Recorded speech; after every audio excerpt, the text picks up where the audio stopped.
Welcome to Telesur. I'm Carla Gonzalez in Quito, and this is from the South. We begin with trading on Wall Street, which was stopped immediately after the opening bell on Monday, as the stocks plummeted despite recent emergency measures by the U.S. Federal Reserve. But as the day went on, things did not improve, as both the S&P and the Dow Jones ended with the worst drops since 1987, while the Nasdaq had its worst drop ever, closing down at minus 12.32%. S&P 500 companies lost more than $2 trillion in value in the first few minutes of trading as investors panicked about the mounting damage from the COVID-19 pandemic on the global economy. Last week, the Federal Reserve injected $1.5 trillion into the stock market to prevent another crash, and over the weekend they sharply cut interest rates to nearly zero. But the measures failed in calming investors. The halt in Monday's opening was the third emergency pause in Wall Street trading in 6 days. Now to Venezuela, where the government has implemented the highest possible measures to combat the spread of the COVID-19. We have more in this report.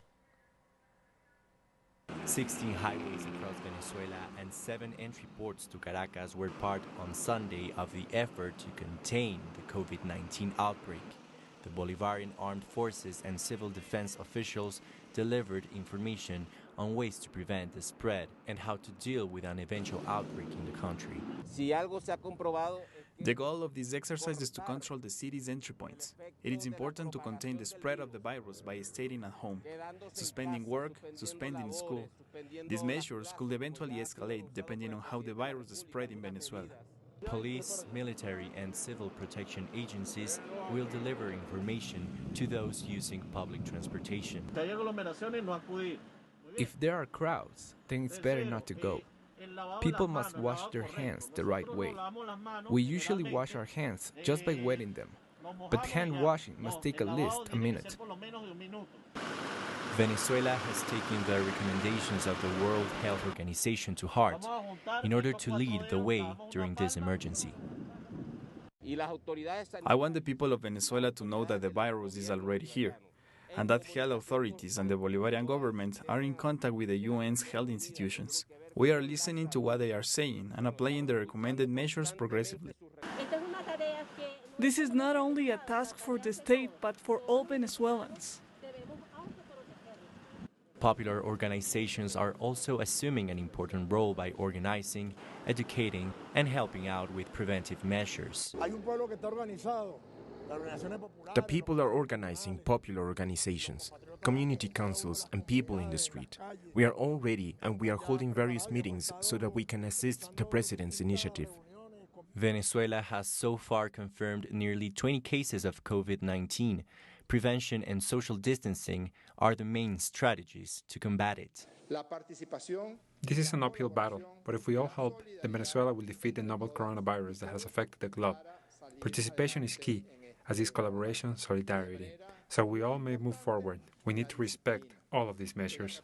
The country has implemented new measures for the entry of European tourists, as well as requiring the use of face masks in public, transportation, and the banning of massive activities. Venezuelan Interior Minister Néstor Reverol announced that security forces will be deployed to help stop the COVID-19 outbreak. We are here with our team and will deploy all necessary forces to contain the spreading of the novel coronavirus. All security forces are deployed nationwide. So today, complying with instructions by Venezuelan President Nicolás Maduro, we have gathered here in the main entry of Caracas. Our message to the people of Venezuela is, stay at home. We are trying to stop the spread of this virus. In Ecuador, President Lenín Moreno has announced a partial lockdown starting from Tuesday, March 17th, to contain the spread of the coronavirus, as the country registers 58 cases. Our correspondent in Quito, Denise Herrera, has the latest. Good morning. Indeed, President Lenín Moreno announced new preventive measures to fight against the coronavirus. As you can see now, we are at the Shiris Avenue. It's one of the main avenues of Quito, and the public transport is circulating with normality. Also the private cars on the streets. People also are using masks, they decided to take these preventive measures to protect themselves. Under this, President Lenin Moreno said also that tomorrow will implement new measures to prevent the coronavirus. One of them is people can use their cars and drive just to get food or to get some medicines. It's now the circulating will be regulated by the different authorities. In this context also is important to set that Moreno said before this the coronavirus situation in Ecuador that he will take economic measures. Until now we don't know if this economic measure will continue. Moreno said that he will send it to the assembly, but it's not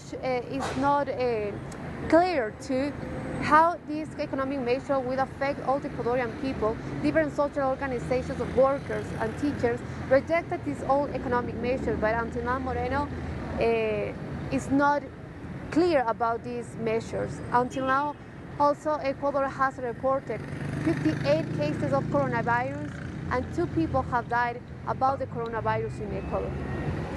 That was Denise Herrera in Quito. Brazilian President Jair Bolsonaro shook hands with thousands of his supporters at a rally on Sunday, despite his own health ministry's recommendation that he isolate himself for 2 weeks after being exposed to COVID-19.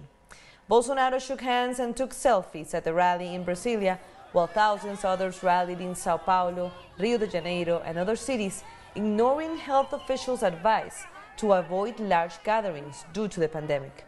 Bolsonaro announced Friday on Facebook that he had tested negative for COVID-19, but under health ministry protocol, he needs 2 more tests to confirm the result, each 7 days apart. And Cuba's government has come to the aid of hundreds of tourists who have been stranded on a British-flagged cruise ship in the Caribbean after several passengers tested positive for COVID-19. Foreign Minister Bruno Rodriguez said the MS Bremer has been authorized to dock following a request by the United Kingdom government. He added that COVID-19 sanitary measures and health protocols established by the World Health Organization will be implemented. He said the decision has been taken to avoid putting the lives of the passengers at risk. Several countries in the region refused to let the ship dock in their harbors. African countries have taken drastic measures to control the spread of the COVID-19 pandemic. Almost all African governments have put in place strict screening at points of entry, especially airports, and ordered lockdowns in most cities. Cases of the novel coronavirus have been confirmed in several African countries, with the latest cases in Benin, Liberia, and Tanzania.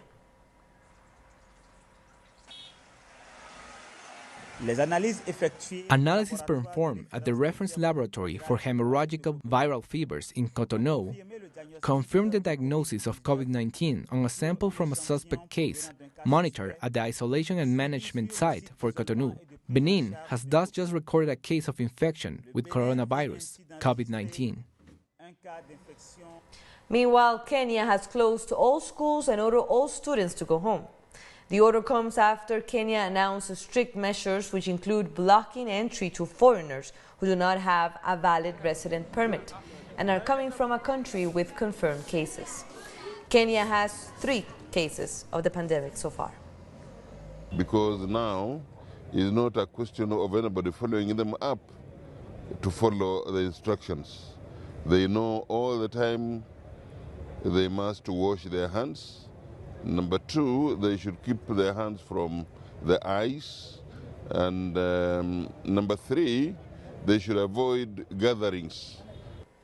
Italy has recorded 368 new coronavirus-related deaths in 24 hours, bringing the death toll to 1,809 in the country, the most affected in Europe by the pandemic. Italy has currently over 20,000 cases of COVID-19.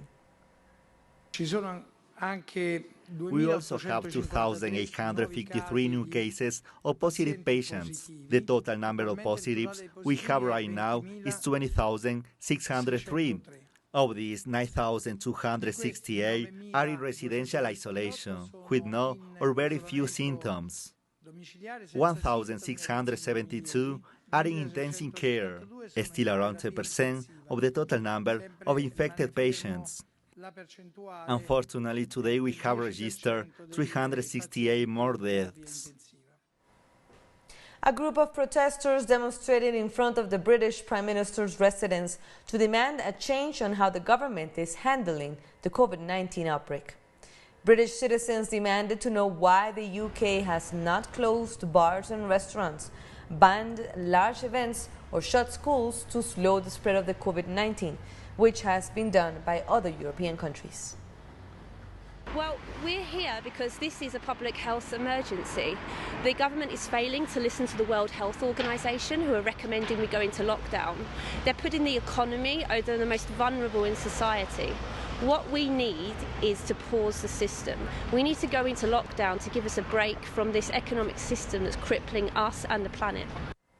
And while the pandemic is spreading rapidly around the world, health authorities in China said there have been no new local confirmed cases outside of the city of Wuhan for the last 10 days.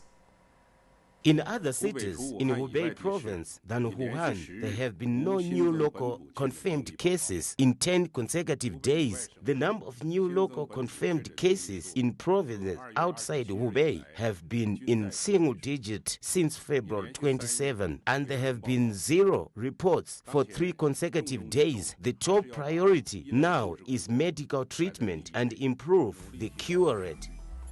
After this break, new protests in Guyana demanding election results. Stay with us.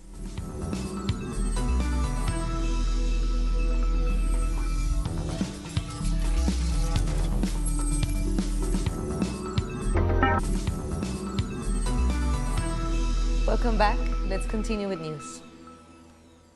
Municipal elections in the Dominican Republic took place on Sunday.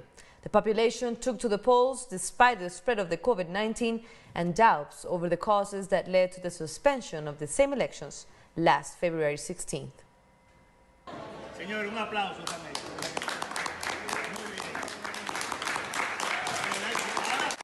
This is how Election Day ended.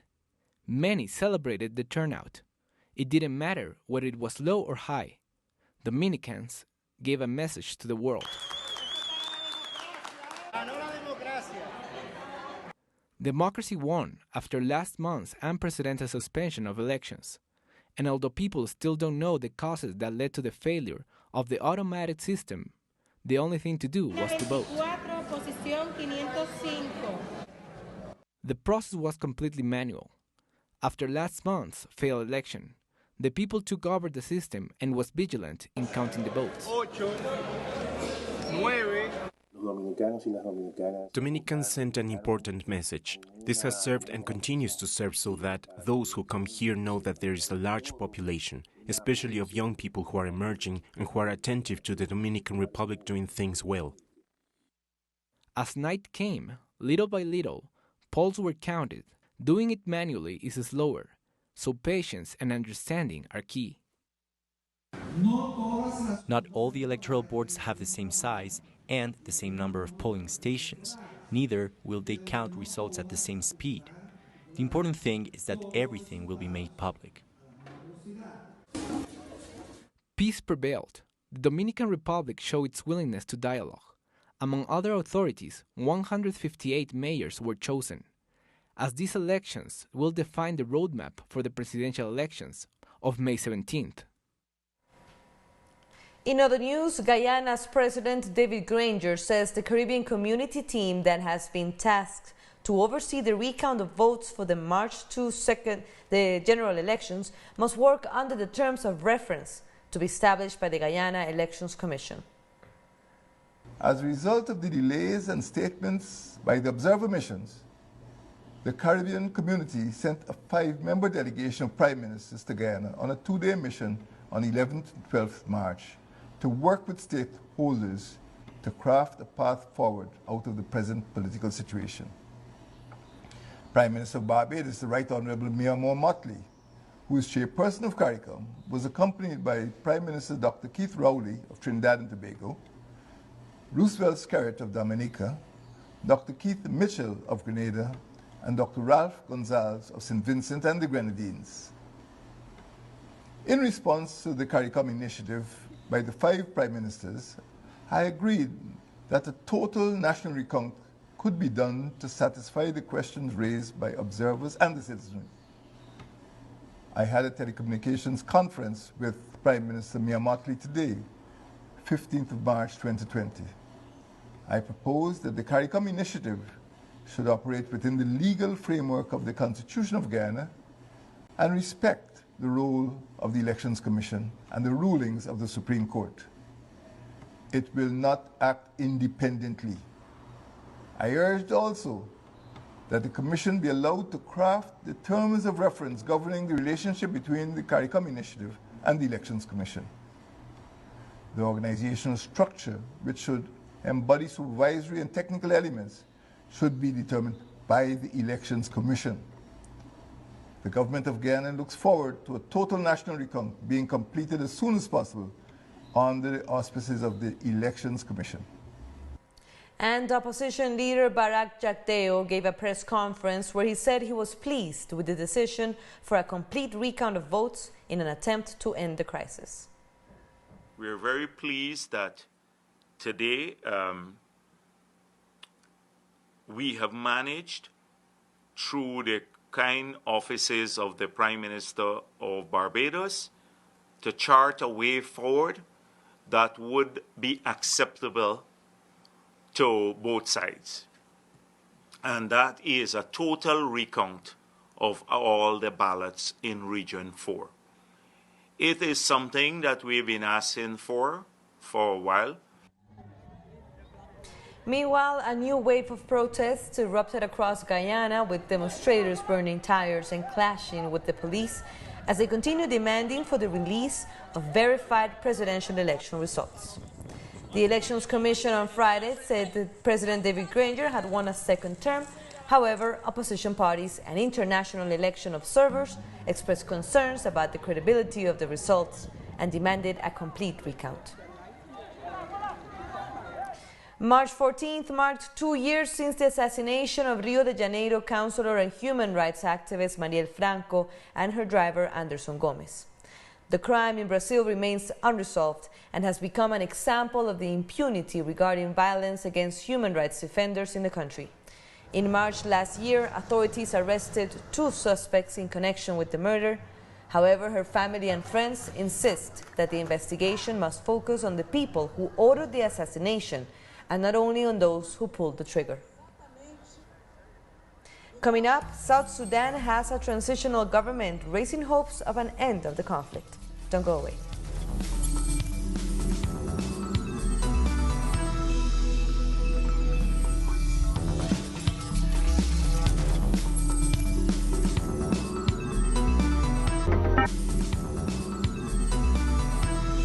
Thank you for joining us. We have more news. In the United States, Democratic presidential rivals, former Vice President Joe Biden and Vermont Senator Bernie Sanders, faced off in a debate held without a live audience on Sunday night. The encounter came as 4 states will head to the polls on Tuesday to choose their nominee. Florida, Illinois, Ohio, and Arizona have a total of 577 delegates. With the number of people infected with the COVID-19 and the death toll rising in the country, a large part of the discussion focused on the response to the epidemic. For example, Sanders accused President Donald Trump of worsening the outbreak by undermining the work of scientists. First thing we have got to do, whether or not I'm president, is to shut this president up right now, because he is undermining the doctors and the scientists who are trying to help the American people. It is unacceptable for him to be blabbering with unfactual information which is confusing the general public. In other news, South Sudanese President Salva Kiir has sworn in the country's new cabinet, marking the end of years of conflicts. President Kiir named 35 cabinet ministers last week to serve in the transitional unity government after a series of delays. South Sudan was thrown into a conflict in December 2013 after President Kiir sacked Deputy Riek Machar, who later founded his own party, leading to conflicts between soldiers loyal to their respective leaders. In the Democratic Republic of Congo, convicted war criminal Thomas Lubanga has been released from prison after serving the 14 years that the International Criminal Court issued for forcibly recruiting children to fight for his militia group. Hundreds of supporters flocked to the maximum security prison in the capital, Kinshasa, to welcome the former rebel leader. Lubanga, who founded and led the Union of Congolese Patriots, was the first person ever convicted by the Hague-based ICC. South Africa's Ministry of Justice has denied a parole application by far-right politician Janus Walus, who is serving a life sentence for the murder of anti-apartheid icon Chris Hani. Justice Minister Ronald Lamola said there is a possibility that Walus could reoffend and that there are doubts about his remorse for the murder of a defenseless victim. Hani was a liberation hero and a leader for the South African Communist Party. He was gunned down by Wallace in the driveway of his home on the outskirts of Johannesburg in 1993, bringing the country to the brink of civil war. A 6-year-old child has died after a fire broke out in an overcrowded migrant camp on the Greek island of Lesbos. According to officials, the fire started in a container at the Moria camp, resulting in the tragic death of the young girl. Hundreds of people have arrived on the island after Turkey opened its gates for asylum seekers traveling to Europe. There are already more than 37,000 asylum seekers in camps originally built to house around 6,000. And with that, we end our news brief, but you can find these and many other stories on our website at telesurenglish.net. And be sure to also follow us on social media. For Telesur English, I'm Carla Gonzalez. Thank you for watching.